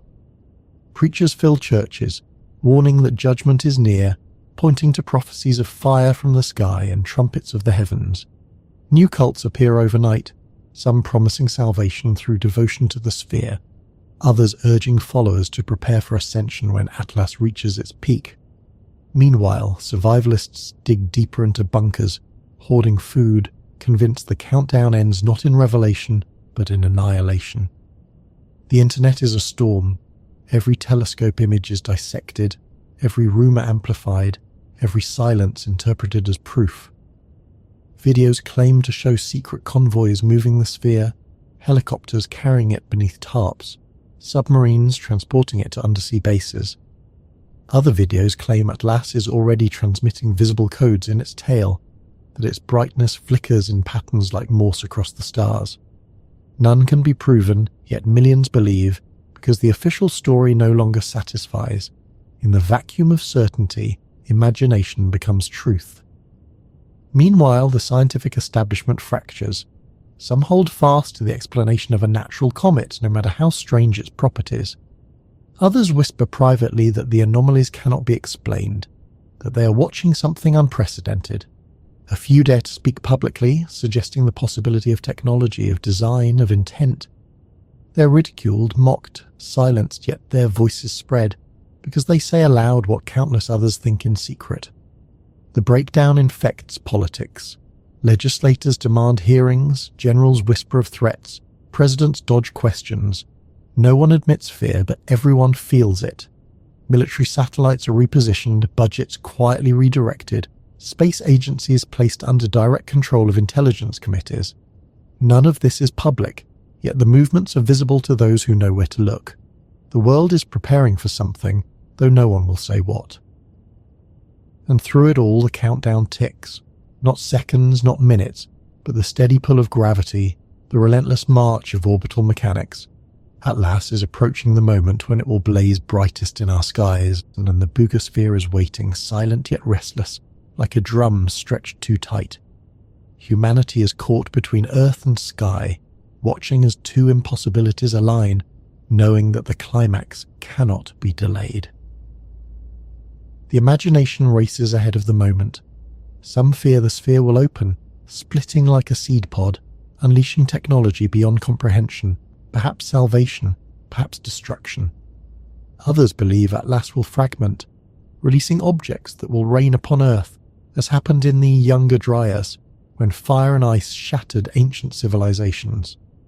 Others still whisper of resonance, of frequencies rising to a peak, of vibrations that could alter minds, bodies, even the planet itself. History offers no comfort. The myths of floods, of fire from the heavens, of gods who descend in judgment, all point to cycles, to resets, to endings that are also beginnings. If the sphere was placed to survive such a cycle, then perhaps the last countdown ended in catastrophe. If so, we are not the first to stand at this threshold.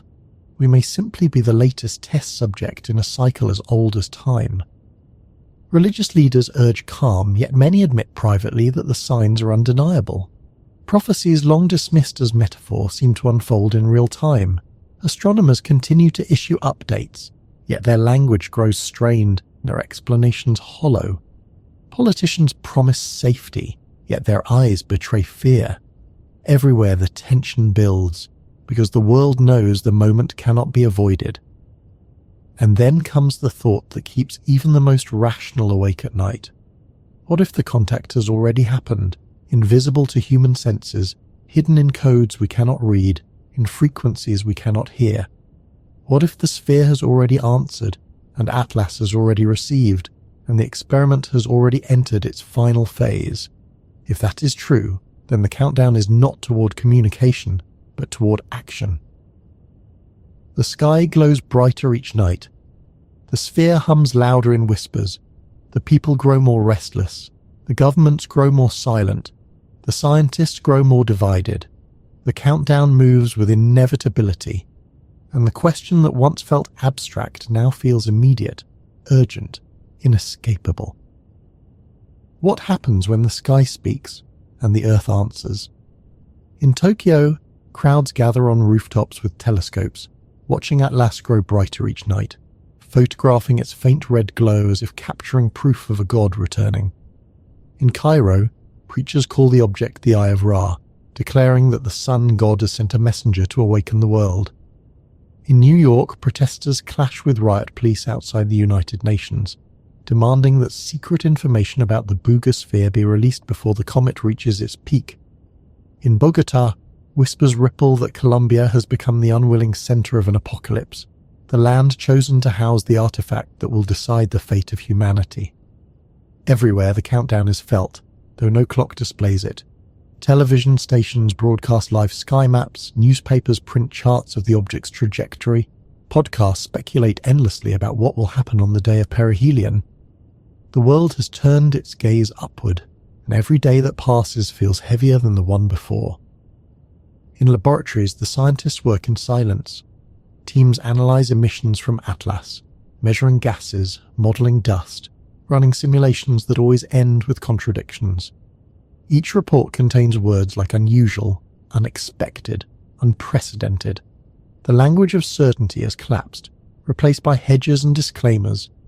In private, some admit they are no longer sure they are studying geology at all. One researcher describes the object as a disguised signal buoy, another as a frozen archive of alien chemistry, another as a machine older than Earth itself. None of these theories reach the public, yet the rumours leak anyway, fueling the storm outside.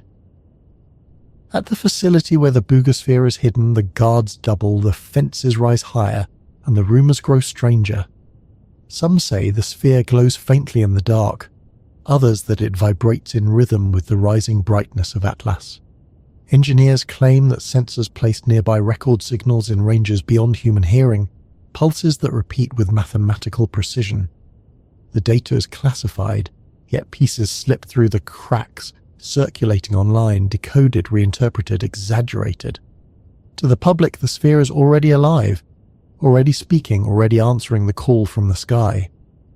Governments prepare for outcomes they cannot predict. Emergency broadcasts are scripted in advance, to be aired if mass panic erupts. Military bases rehearse drills, ready to deploy under cover of natural disaster.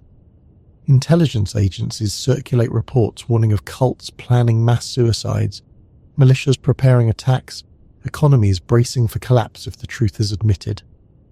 Leaders meet in sealed chambers, trading information in whispers, knowing none of them can control what is coming. And then there is the psychological weight, the gnawing awareness that the countdown cannot be escaped. People describe strange dreams of glowing orbs, of voices whispering from the sky, of waters rising again. Psychologists suggest it is mass hysteria, a global panic born of uncertainty. But what if it is something else? What if the sphere itself is already affecting minds, projecting images, shaping thoughts, preparing humanity in ways we cannot yet measure? The line between paranoia and influence blurs, and fear spreads faster than fact. The anticipation fractures along familiar lines. The optimists call Atlas a herald of a new age, a cosmic envoy bringing wisdom, promising a leap into contact. The pessimists see doom, a weapon about to trigger floods and fire as it did 12,000 years ago. The pragmatists cling to science, insisting it must be natural, insisting that nothing will happen, insisting that all will be explained in time. But the insistence feels thinner each day, like paint peeling from a wall, unable to hide the cracks beneath. The countdown continues. No one can stop it. No one can delay it. No one can hide from it. The comet glows brighter, the sphere hums louder, and the world holds its breath. Part 10. The Message for Humanity. The moment arrives not with thunder but with silence, not with certainty but with dread. Atlas reaches its perihelion, blazing brighter than ever before, its coma swelling into a red halo that stains the night sky. Telescopes across the world record its light. Spectrographs pass its emissions, sensors measure its jets, but the data twists out of models, refusing to behave. The object is not only brighter, it is rhythmic, pulsing, its brightness rising and falling like a heartbeat. Some call it a natural fluctuation, others call it a signal, but whatever the truth, the world feels it. At the same moment, deep in the guarded facility where the boogosphere rests, the hum grows louder. Guards report vibrations that shake the walls, lights flicker in corridors, electronics fail without reason. The sphere itself glows faintly, a red reflection echoing the colour of Atlas above. Sensors record pulses in perfect alignment with the comet's rhythm, as if the earthbound orb and the starborn traveller are beating as one heart across the void. The connection is no longer speculation, it is undeniable, visible, tangible. The world reacts as one, though in different voices. In churches, bells toll, preachers declare that prophecy has been fulfilled, that the gods have returned to judge the earth. In streets, crowds gather to watch the glowing streak across the sky, some in awe, some in terror, some on their knees in prayer. In bunkers, survivalists clutch weapons, convinced the flood is about to come again. In universities, scientists stare at data streams, whispering that they're witnessing communication, a dialogue not meant for human ears. And then comes the first shock. Instruments tuned to electromagnetic ranges record bursts of structured noise, not random, not natural, but patterned, repeating with mathematical clarity. The signals emerge from Atlas, and they are answered by pulses from the boogosphere. Back and forth across millions of kilometers, a conversation begins. Humanity listens, yet cannot decode. The language is alien, the structure beyond comprehension, but the intent is clear. Two devices, separated by time and distance, are speaking to each other again. The fear deepens. If this is communication, then it is not meant for us. We are eavesdroppers, insects overhearing the words of giants. The messages may contain instructions, commands, reports, judgments. The sphere may be transmitting 12,000 years of data, everything it has recorded about us, our wars, our cultures, our technologies. Atlas may be receiving, storing, preparing to carry the information back into the galaxy. Humanity itself may be nothing more than a case study, a line in an endless experiment, a story already ending as it began. But others see hope. If we can decode the signals, we may gain knowledge beyond imagination, science that could leap us forward by centuries, medicine that could cure all disease, energy that could power entire civilizations. The signals may not be judgment, but invitation, a doorway opening into the wider cosmos. If only we can understand, if only we can prove ourselves ready. The governments struggle to contain the truth, but the sky cannot be hidden, nor can the hum of the sphere. The data leaks. Fragments of the signals circulate online, decoded by amateurs into strange patterns that look like symbols, like maps, like instructions. Conspiracies multiply.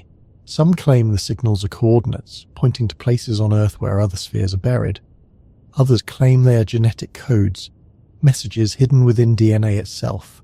Others still believe they are warnings, countdowns to a reset we cannot escape. And all the while, the pulses grow faster, stronger, more insistent, as if the dialogue is accelerating toward a conclusion. The climax is near, and the world knows it. The myths echo once more, louder than ever. The Sumerians spoke of gods who came in fiery chariots, who judged and departed. The Hebrews told of floods sent to cleanse the earth. The Hindus wrote of cycles of ages, each ending in destruction. The Hopi warned of worlds that rise and fall, each destroyed before the next begins. Now the myths and the present blur.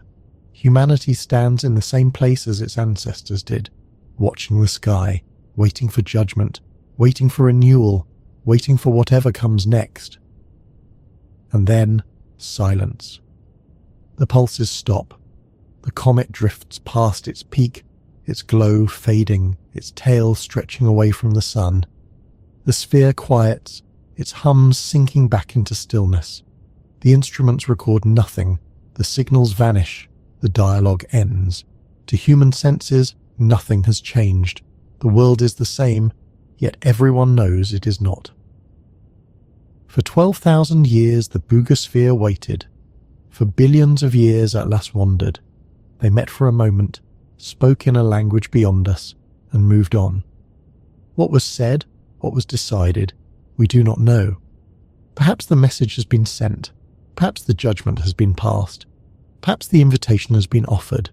The experiment may be over, or it may only have begun. The message for humanity is not in the signals, not in the data, not in the words we cannot decode. The message is in the mirror they hold up to us. Faced with mystery, we fractured. Faced with the unknown, we panicked. Faced with possibility, we fought ourselves more than we sought answers. The sphere and the comet have shown us not only that we are not alone, but that we are not ready.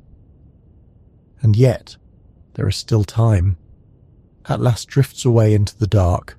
The sphere sinks back into silence, but both remain. They will wait as they always have, as they always will. The architects are patient. The experiment is long. The next cycle will come, and when it does, humanity will face the same question again. What will we do when the sky speaks and the earth answers? The silence that follows is heavier than the signals themselves. For days, then weeks, people stare at the sky where Atlas burned brightest, watching its light diminish, a red ember fading into the black. Some call it anticlimax, a disappointment, proof that nothing supernatural ever happened. But the world does not feel the same.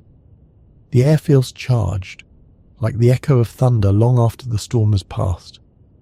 Governments release statements, bland and calculated. They call Atlas a comet, unusual but natural, nothing more. They refuse to comment on the Boogosphere at all. Yet, their reassurances ring hollow, because the silence before was suspicious, and the silence after is unbearable. People remember the pulses, the flares, the rumours of hums. They remember the contradictions, the guarded secrecy, the sudden shifts in official language. The story cannot be buried because too many saw it unfold with their own eyes. In homes across the world, people feel haunted. They dream of orbs, of signals, of floods and fires. Some feel drawn to ancient myths, rereading stories they once dismissed as fantasy, now wondering if they were warnings. Others feel paranoia seeping into every corner, convinced that the experiment has ended and the judgment has already been written. The uncertainty is worse than certainty because no one knows whether the silence means safety or doom. Religions fracture under the weight of the event. Some claim the architects are angels, their signals divine messages hidden in frequencies beyond human ears. Others declare them demons, deceivers cloaked in light and metal. Still others embrace them as gods, the return of beings long promised in prophecy. Faith split into factions, each rewriting doctrine in the face of what has happened. The spiritual landscape fractures, and in that fracture new cults bloom, worshipping the sphere, praying to Atlas, waiting for the next cycle to begin. Science tries to recover, but the cracks remain. Some researchers insist the signals were artifacts of instruments, glitches, misinterpretations. Others quietly admit that the patterns were real, structured, undeniable. But even the most honest voices cannot escape the truth that they do not know what was said.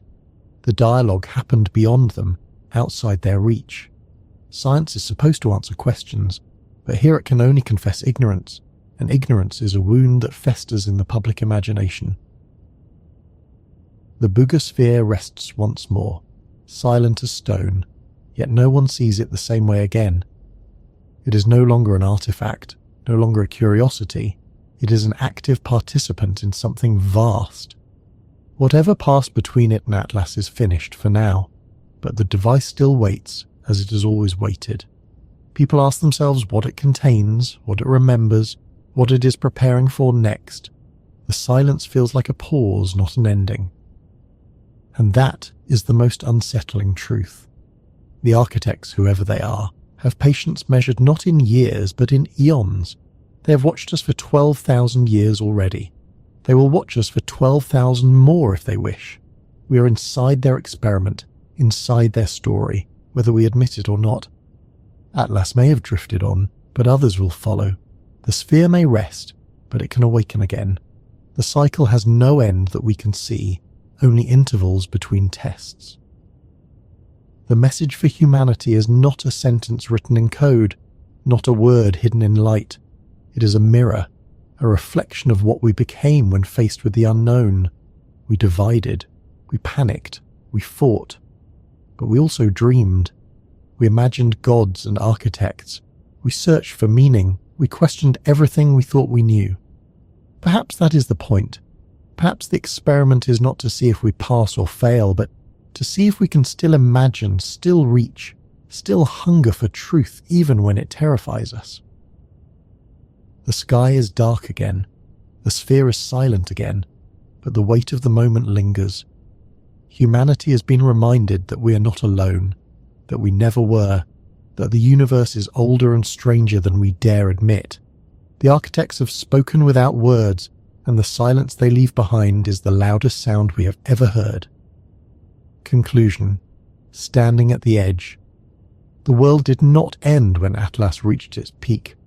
The skies did not rain fire, the oceans did not rise to swallow the coasts, the cities did not collapse into dust. On the surface, nothing changed at all. And yet, beneath the calm, everything changed. Humanity has seen something it cannot unsee, heard something it cannot unhear. The sphere spoke to the sky answered, and in that exchange the illusion of isolation shattered forever. For centuries we told ourselves we were the masters of our own story. We believed that history was the march of human will, that the stars were distant lights with no bearing on our fate. The discovery of the Boogosphere tore a hole in that belief. The arrival of Atlas widened it into a wound that will never close. If we are being watched, if we are being tested, if we are part of a cycle older than our civilizations, then our story is not our own. It is one chapter in a book written by hands we cannot see.